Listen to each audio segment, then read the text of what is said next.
What appears to be a group of LAPD officers beating a suspect. The incident was videotaped by an amateur cameraman from a nearby apartment. On March 3, 1991, 4 Los Angeles Police Department officers pulled over an African-American man named Rodney King for speeding and beat him nearly to death. The beating was caught on tape and circulated throughout the media, igniting a firestorm of controversy surrounding the involved officers. The subsequent trial and acquittal of all officers involved sparked revolutionary riots throughout Los Angeles, resulting in one of the worst cases of civil unrest in the 20th century. The public's vehement reactions to the Rodney King trial in 1992 demonstrated their unwillingness to accept a prejudiced justice system, which resulted in major reforms to the Los Angeles Police Department. Since the invention of the highway system, inner cities across America have been poverty-stricken centers predominantly composed of minorities. Highways led to white flight, which was the exodus of wealthy white families out of inner cities and into the suburbs, leaving behind the impoverished minorities. South Central Los Angeles was no different, being only 2.6% white in 1990. In addition, poverty rates in South Central LA were 39.3% for Hispanics and 31.8% for blacks, compared to a rate of only 7.7% among white residents of LA County in 1990. This diversity and economic disparity made Los Angeles a tinderbox of racial tension. For example, many African Americans shopped at Korean stores in inner LA, which resulted in frequent conflict and misunderstanding due to the language barrier. This particular cultural disconnect would become very visible during the riots, as Korean stores were specifically targeted. The diversity of the city stood in stark contrast to that of the Los Angeles Police Department, which was still predominantly white with few prominent minority figures in office. Over the years, the LAPD developed a reputation for being prejudiced and brutal in their policing, inciting conflict numerous times during the city's history. Another incident of underlying racial tensions rising to the surface occurred from August 11th to August 15th, 1965, in what became known as the Watts Riots. Marquette Fry, a 21-year-old African-American man, was pulled over on suspicion of driving while intoxicated on August 11th, 1965. The LAPD officer that pulled Fry over radioed backup police officers and proceeded to subdue Fry with brute force. As the situation deteriorated, local residents began crowding around the scene watching the exchange. Soon, the residents were yelling and throwing objects at the officers for their unnecessary brutality.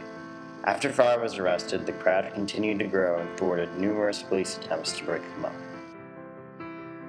Over the next several days, angry African Americans and sympathizers roamed South Central Los Angeles, targeting white-owned businesses that were perceived to operate under racist practices, causing over $40 million in property damage.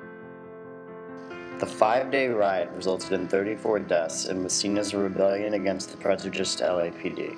As the worst riots in city's history to that point, the Watts riots served to reveal the underlying ethnic tensions that would be allowed to fester for another generation before they would erupt again in the 1992 Rodney King riots.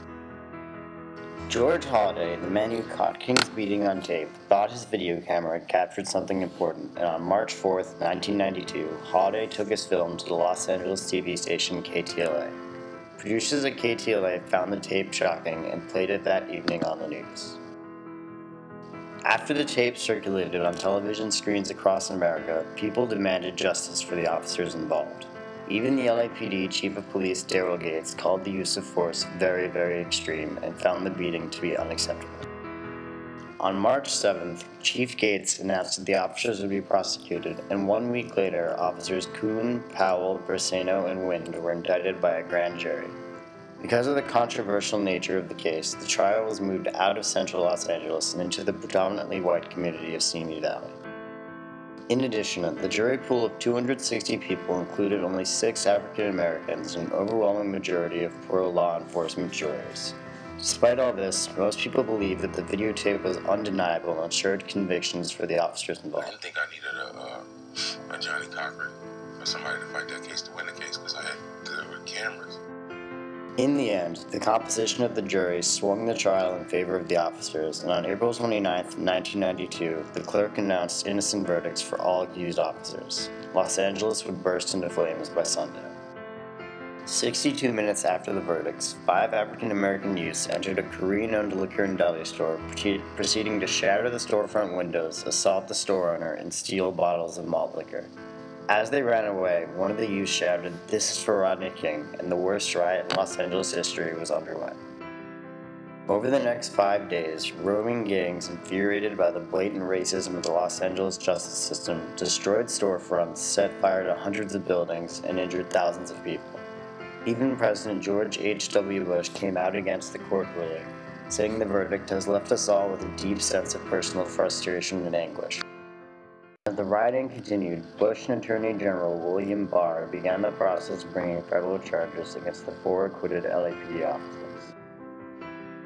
By the time the LAPD finally got the city under control, 7,000 arrests had been made, 54 people were dead, and over $1 billion in property damage had been done, making this the worst riot since the 1863 draft riots in New York City. Whole neighborhoods in South Central LA looked like war zones in the wake of the riots. In response to the riots in Los Angeles in 1992 and the national outrage that followed, President George H.W. Bush appointed a grand jury headed by the Associate Attorney General Wayne Budd to investigate whether or not Rodney King's civil rights were violated. This investigation led to a second trial for the 4 officers previously acquitted, and it began on February 25, 1993 in central Los Angeles.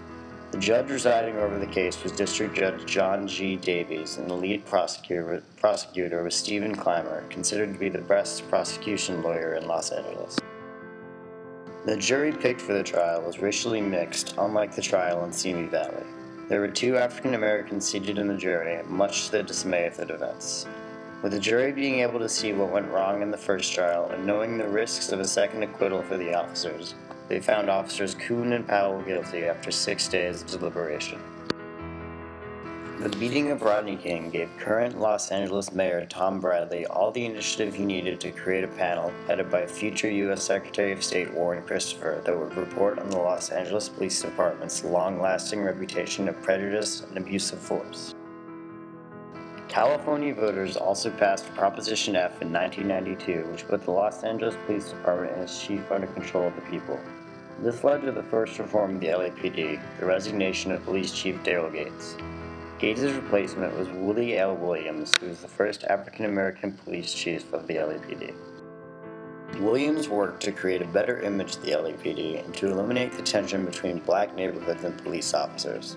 Although the LAPD looked like they were becoming a better police department, the Rampart scandal of 1998 involving the killing of an unarmed gang member compromised their credibility once again. The police chief during the scandal was Bernard C. Parks, and William Bratton succeeded him after the incident. William Bratton brought the Los Angeles Police Department to where it stands today, with both crime and civilian complaints decreasing during his term as chief.